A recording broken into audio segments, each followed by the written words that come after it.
This is a woolly aphid on this plant I just bought.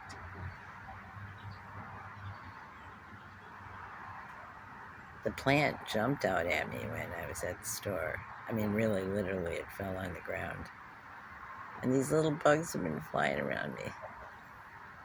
Woolly aphids, but it's the first time it's actually just sitting on something.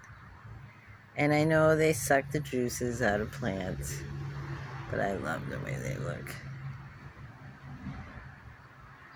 Like fairies with a rabbit fur coat on or something.